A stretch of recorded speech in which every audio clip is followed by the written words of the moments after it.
ಜಾತಿ ಮತ್ತು ದ್ವೇಷದ ರಾಜಕಾರಣ ಬೇಡ. ಮನುಷ್ಯನನ್ನು ಪ್ರೀತಿಸುವ ರಾಜಕಾರಣದ ಮೂಲಕ ರಾಮರಾಜ್ಯ ನಿರ್ಮಾಣ ಮಾಡುವ ಕನಸು ಹೊಂದಿದ್ದೇನೆ ಎಂದು ಮಹಿಳಾ ಮತ್ತು ಮಕ್ಕಳ ಅಭಿವೃದ್ಧಿ ಸಚಿವೆ ಲಕ್ಷ್ಮೀ ಹೆಬ್ಬಾಳ್ಕರ್ ಅವರು ಹೇಳಿದರು. ತಾರಿಹಾಳ್ ಗ್ರಾಮದಲ್ಲಿ ಮಹರ್ಷಿ ವಾಲ್ಮೀಕಿ ಅವರ ಪುತ್ಥಳಿ ಅನಾವರಣದ ವೇಳೆ ಮಾತನಾಡಿದ ಅವರು, ಅಧಿಕಾರ ಇರಲಿ ಇಲ್ಲದಿರಲಿ ನಾನು ಒಂದೇ ರೀತಿ ಇರುತ್ತೇನೆ ಎಂದರು.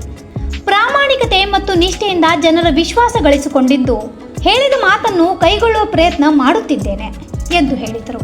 ಮಹರ್ಷಿ ವಾಲ್ಮೀಕಿ ಅವರು ಕೇವಲ ಒಂದು ಸಮಾಜದ ನಾಯಕನಲ್ಲ, ಇಡೀ ವಿಶ್ವಕ್ಕೆ ರಾಮಾಯಣ ಕೊಟ್ಟ ಮಹಾನ್ ವ್ಯಕ್ತಿ ಎಂದು ಲಕ್ಷ್ಮೀ ಹೆಬ್ಬಾಳ್ಕರ್ ಅವರು ಹೇಳಿದರು. ರಾಮಾಯಣದ ಸಂದೇಶಗಳನ್ನು ಜೀವನದಲ್ಲಿ ಅಳವಡಿಸಿಕೊಳ್ಳಬೇಕು.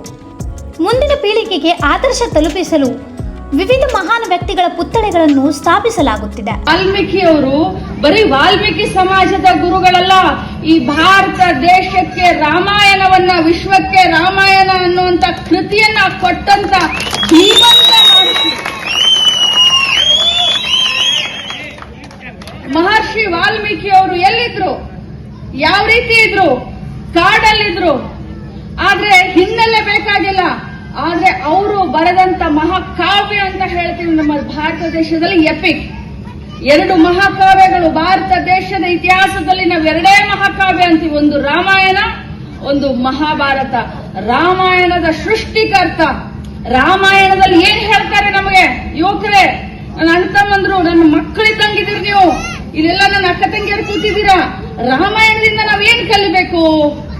ಯಾವಾಗಾದ್ರೂ ಯಾರಾದ್ರೂ ವಿಚಾರ ಮಾಡಿದ್ರ? ವಿಚಾರ ನಾವು ಮಾಡಬೇಕು. ರಾಮಾಯಣದಲ್ಲಿ ಮಹರ್ಷಿ ವಾಲ್ಮೀಕಿ ಅವರು ಒಬ್ಬ ತಂದೆ ಆದಂತವನು ಯಾವ ರೀತಿ ಇರಬೇಕು, ಮಗ ಆದಂತ ಶ್ರೀರಾಮಚಂದ್ರ ಯಾವ ರೀತಿ ಇರಬೇಕು, ಒಬ್ಬ ತಮ್ಮ ಲಕ್ಷ್ಮಣ ಯಾವ ರೀತಿ ಇರಬೇಕು, ಹೆಂಡತಿ ಸೀತಾಮಾತೆ ಯಾವ ರೀತಿ ಇರಬೇಕು, ತಮ್ಮ ಭರತ ಯಾವ ರೀತಿ ಇರಬೇಕು. ನಮ್ಮ ಭಾರತ ದೇಶದ ಸಂಸ್ಕೃತಿಯನ್ನು ಉಳಿಸಿಕೊಂಡು ಬೆಳೆಸಿಕೊಂಡು ಹೋಗಬೇಕು ಅಂತಂದ್ರೆ ರಾಮಾಯಣವನ್ನ ಓದಿದ್ರೆ ಸಾಕು, ಜೀವನ ಪಾವನ. ಬರೀ ರಾಮ ರಾಮ ಅಂತ ಅಂದ್ರಲ್ಲ, ಮಹರ್ಷಿ ವಾಲ್ಮೀಕಿಯವರು ಕೊಟ್ಟಂತ ಸಂದೇಶವನ್ನ ಜೀವನದಲ್ಲಿ ಅಳವಡಿಸಿಕೊಂಡಾಗ ಆ ರಾಮನಿಗೆ ಮರ್ಯಾದ, ಪುರುಷೋತ್ತಮ ರಾಮನಿಗೆ ಒಂದು ಮರ್ಯಾದೆಯನ್ನ ಕೊಟ್ಟಂತದಾಗುತ್ತೆ. ಬರೀ ಬಾಯಿಂದ ರಾಮ ಅಂದ್ರೆ ಅಲ್ಲ, ಕೃತಿಯಿಂದ ನಾವು ರಾಮ ಆಗಬೇಕು. ಇವತ್ತು ನಾನು ಬಹಳ ಹೆಮ್ಮೆಯಿಂದ ಹೇಳ್ತೀನಿ, ಮಂಜು ತಳವಾರ್ ಒಬ್ಬ ಯುವಕ ತನ್ನೆಲ್ಲ ಯುವ ಪಡೆಯನ್ನ ಕಟ್ಕೊಂಡು ಸಮಾಜಮುಖಿಯಾದಂತಹ ಇಂಥ ಒಂದು ಕಾರ್ಯವನ್ನ ಮಾಡೋದಕ್ಕೆ ನಾನು ಸಹೋದರ ಮಂಜು ತಳವಾರ್ ಅವರಿಗೆ ಅಭಿನಂದಿಸ್ತೀನಿ. ಅವನೆಲ್ಲ ಟೀಮ್ಗೂ ಕೂಡ ನಾನು ಇವತ್ತು ಒಂದು ಸ್ವಾಭಿಮಾನಿ ಟೀಮ್ಗೆ ನಾನು ಕೂಡ ಇವತ್ತು ಒಂದು ಅಭಿನಂದನೆಯನ್ನ ಸಲ್ಲಿಸಲಿಕ್ಕೆ ಬಯಸ್ತೇನೆ. ಊರಲ್ಲಿ ಇವತ್ತು ನಾವು ಮೂರ್ತಿಗಳ ಪ್ರತಿಷ್ಠಾಪನೆಯನ್ನ ಮಾಡ್ತಾ ಇದ್ದೀವಿ. ಅದು ಶಿವಾಜಿ ಮಹಾರಾಜರ ಮೂರ್ತಿ ಆಗಿರ್ಬೋದು, ಭಾರತ ರತ್ನ ಡಾಕ್ಟರ್ ಅಂಬೇಡ್ಕರ್ ಸಾಹೇಬ್ರ ಮೂರ್ತಿಗಳಾಗಿರ್ಬೋದು, ವಾಲ್ಮೀಕಿ ಮಹಾರಾಜರ ಮೂರ್ತಿಗಳಾಗಿರ್ಬೋದು, ಸಂಭಾಜಿ ಮಹಾರಾಜರ ಮೂರ್ತಿ ಆಗಿರ್ಬೋದು, ಬಸವೇಶ್ವರರ ಮೂರ್ತಿ ಆಗಿರಬಹುದು, ಕಿತ್ತೂರು ರಾಣಿ ಚೆನ್ನಮ್ಮನ ಮೂರ್ತಿ ಆಗಿರಬಹುದು.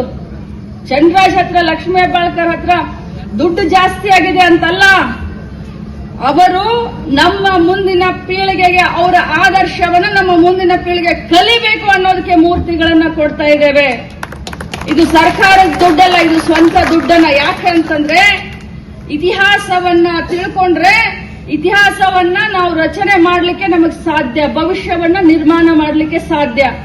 ಇವತ್ತು ಮಹರ್ಷಿ ವಾಲ್ಮೀಕಿ ಅವರ ಬಗ್ಗೆ ತಿಳ್ಕೊಳ್ಳೋದಾಗ್ಲಿ, ಓದೋದಾಗ್ಲಿ, ಮಾತನಾಡೋದಾಗ್ಲಿ, ಏನೋ ಜೀಪ್ನಲ್ಲಿ ನನ್ನೇನು ಮಹಾರಾಣಿ ತರ ಶೃಂಗಾರ ಮಾಡಿ ನನ್ನನ್ನ ಕರ್ಕೊಂಡು ಇಷ್ಟೊಂದು ಪ್ರೀತಿಯಿಂದ ಮೆರವಣಿಗೆ ಮಾಡಿಕೊಂಡು ಈ ಊರಲ್ಲಿ ಒಂದು ಮಗಳನ್ನ ತವರ ಮನೆಗೆ ಕರೆದಂಗ್ ನೀವೆಲ್ಲ ಮಾಡಿದ್ ನೋಡಿದ್ರೆ ಇದು ನನ್ನ ಸೌಭಾಗ್ಯ. ನಿಮ್ಮೆಲ್ಲರ ಒಂದು ಪ್ರೀತಿ, ವಿಶ್ವಾಸ, ನೀವು ಹೇಳಿದಂತ ಕೆಲಸ ಮಾಡೋದು, ನಿಮ್ಮ ಸೇವೆ ಮಾಡೋದು, ಊರನ್ನ ಸುಧಾರಿಸೋದು, ಇದನ್ನೆಲ್ಲ ಬಹುಶಃ ನನ್ನ ಹಣೆ ಬರದಲ್ಲಿ ಆ ಭಗವಂತ ಬರೆದು ಕಳಿಸಿದ್ದ ಅಂತ ಹೇಳಿ ಇವೆಲ್ಲ ಕೆಲಸ ಮಾಡಲಿಕ್ಕೆ ಇವತ್ತೊಂದು ನನಗೆ ಸುಸಂಧಿ ಸಿಕ್ಕಿದೆ, ಸುವರ್ಣ ಅವಕಾಶ ಸಿಕ್ಕಿದೆ. ಬಂಧುಗಳೇ, ನಾನು ಯಾವತ್ತಿದ್ರೂ ಕೂಡ ಅಧಿಕಾರ ಇರ್ಲಿ, ಅಧಿಕಾರ ಇಲ್ಲದೆ ಇರ್ಲಿ, ನಾ ಯಾವತ್ತು ಸೊಕ್ಕನೂ ಬರೋದಿಲ್ಲ, ನಾ ಯಾವತ್ತು ಸೊರಗೋದ್ನೂ ಇಲ್ಲ. ಸೋತಾಗ್ನೂ ಲಕ್ಷ್ಮೀ ಹೆಬ್ಬಾಳ್ಕರ್ ಹಿಂಗ ಇದ್ಲು, ಗೆದ್ದಾಗನೂ ಹಿಂಗ ಅದೇನಿ, ಮಂತ್ರಿ ಆದಾಗ್ನೂ ಹಿಂಗ ಅದೇನಿ.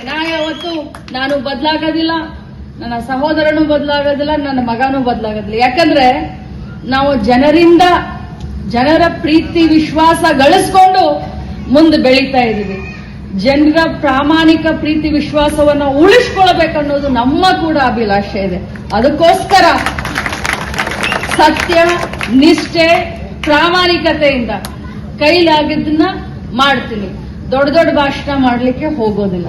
ಏನ್ ನನ್ನ ಕೈಲಾಗತ್ತೆ ಅಷ್ಟೇ ಮಾತಾಡ್ತೀನಿ. ನಾನಿಲ್ಲಿ ಏನ ಅಜ್ಜ ಆಶೀರ್ವಾದ ಮಾಡುವ ರಾಮಲಿಂಗೇಶ್ವರನ್ ಗುಡಿ ಕಟ್ಟಾಕ ನನ್ನ ಹಣೆ ಬರದಾಗ ಬರ್ದಿದ್ದ ನೀ ಸೇವಾ ಮಾಡ್ಬೇಕಂತ ಹೇಳಿ ನಾನು ಒಳ್ಳೆ ಮನಸ್ಸಿನಿಂದ ಹೂ ಅಂತ ಹೇಳ್ಬಿಟ್ನಿ. ಯಾಗಳಿಗೆ ಗೊತ್ತಿಲ್ಲ, ಧೈರ್ಯ ಮಾಡಿದ್ನಿ, ಧೈರ್ಯ ಮಾಡಿದ್ನಿ.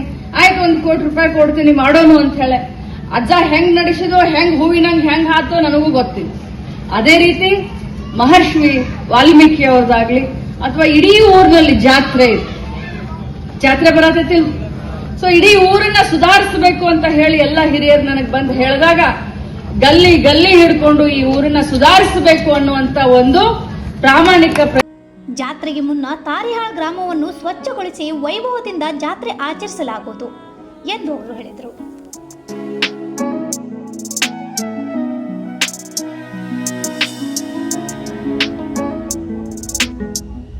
ಲಕ್ಷ್ಮೀ ಹೆಬ್ಬಾಳ್ಕರ್ ಅವರ ಪರವಾಗಿ ಎಲ್ಲ ಸಮಸ್ತ ತಂಡಕ್ಕೆ ಇನ್ನೊಂದ್ಸರಿ ಅಭಿನಂದನೆಗಳನ್ನ ಸಲ್ಲಿಸ್ತಾ, ಸಾಕಷ್ಟು ಅರ್ಥಗರ್ಭಿತ ಮಾತುಗಳನ್ನ ಇವತ್ತು ಅಕ್ಕ ಅವರು ನಮ್ಮೆಲ್ಲರಿಗೂ ಹೇಳಿದಾರ.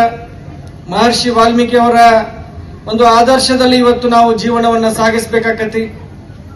ಮುಂಬರುವಂತ ದಿನದಲ್ಲಿ ನಮ್ಮ ಭಾರತ ದೇಶ, ನಮ್ಮ ಕರ್ನಾಟಕ ರಾಜ್ಯ, ನಮ್ಮ ಬೆಳಗಾವಿ ಜಿಲ್ಲೆ ಯಾವ ದೃಷ್ಟಿಕೋನದಲ್ಲಿ ಹೋಗ್ತಾ ಇದೆ, ಯಾವ ದಾರಿಯಲ್ಲಿ ಹೋಗ್ತಾ ಇದೆ, ಅದನ್ನ ಬಹಳ ಸೂಕ್ಷ್ಮವಾಗಿ ನಾವು ಗಮನಿಸಬೇಕಾಗತ್ತೆ. ಹಿಂದೊಂದಿನ ನಾವು ಯಾವತ್ತು ಈ ಮೊಬೈಲ್ ಇರಲಿಲ್ಲ. 2000 ಇಸ್ವಿಗಿಂತ ಮೊದಲಿಂದ ಹೇಳಕ್ ಬಯಸ್ತೀನಿ ನಾನು. ಊರಲ್ಲಿ ಎಲ್ಲರೂ ಸಾಕಷ್ಟು ಬಾಂಧವ್ಯತೆಯಿಂದ ಒಗ್ಗಟ್ಟಾಗಿ ಎಲ್ಲರೂ ಒಂದು ಸಂತೋಷದಿಂದ ಜೀವನ ಮಾಡ್ತಾ ಇದ್ವಿ. ಇವತ್ತು ಕೂಡ ಸಂತೋಷ ಇದೆ, ಎಲ್ಲ ಇದೆ, ಒಗ್ಗಟ್ಟು ಕಡಿಮೆ ಆಗೈತಿ. ಮೊಬೈಲ್ ಬಂದಾಗಿನಿಂದ ಇತ್ತೀಚಿನ ವರ್ಷಗಳಲ್ಲಿ ನಮ್ಮಲ್ಲಿ ಗುಂಪುಗಾರಿಕೆ ಜಾಸ್ತಿ ಆಗೈತಿ. ಮೊಬೈಲ್ನಾಗ ಒಂದು ವಾಟ್ಸ್ಆಪ್ ಗ್ರೂಪ್ನಾಗ 15 ಹುಡುಗರು ಅದಾರ ಅಂತಂದ್ರೆ 15 ಹುಡುಗರ ಗ್ರೂಪ್, ಓಣಿಗೆ ವಾಟ್ಸ್ಆಪ್ ಗ್ರೂಪ್ಗಳಾಗಿದಾವ. ಒಂದು ಊರಾಗ ಒಂದ ಗುಂಪು ಇರ್ಬೇಕು, ಒಂದು ಊರಾಗ ಒಂದ ಸಂಘಟನೆ ಇರಬೇಕು. ಎಲ್ಲರೂ ಅಣ್ತಂಬರ್ಗತೆ ಪ್ರತಿಯೊಂದು ಹಬ್ಬ ಇರ್ಬೋದು, ಪ್ರತಿಯೊಂದು ಜಾತ್ರೆಗಳಿರ್ಬೋದು, ಪ್ರತಿಯೊಂದು ಗುಡಿ ಗುಂಡಾರಗಳಿರ್ಬೋದು, ಪ್ರತಿಯೊಂದು ಸಾರ್ವಜನಿಕ ಕೆಲಸಗಳಿರ್ಬೋದು, ಸಾಮಾಜಿಕ ಕೆಲಸಗಳಿರ್ಬೋದು, ಒಗ್ಗಟ್ಟಾಗಿ ನಾವು ಯಾವತ್ತೂ ಇರಬೇಕು. ಅಂತ ಒಗ್ಗಟ್ಟಿನ ಸಲುವಾಗಿ ಇವತ್ತು ಇಂಥ ಆದರ್ಶ ಮಹಾನ್ ಪುರುಷರ ನಾವು ಮೂರ್ತಿಗಳನ್ನೆಲ್ಲ ಪ್ರತಿಷ್ಠಾಪನೆ ಮಾಡಿ ಅವರ ಒಂದು ಆದರ್ಶಗಳನ್ನ ಇವತ್ತಿನ ಪೀಳಿಗೆಗೆ ನಾವು ತಿಳಿಸ್ಲಿಕ್ಕೆ ಪ್ರಯತ್ನ ಮಾಡ್ತಾ ಇದೀವಿ. ಇದು ನಮ್ಮ ಒಂದು ಪ್ರಯತ್ನ. ಇಂಥ ಮಹಾನ್ ಪುರುಷರ ಇಂಥ ಇನ್ನೂ ಅಪ್ಡೇಟ್ಗಳಿಗಾಗಿ ಫಾಲೋ ಮಾಡಿ ವಾಯ್ಸ್ ಆಫ್ ವೇಣುಗ್ರಾಮ್ಗೆ.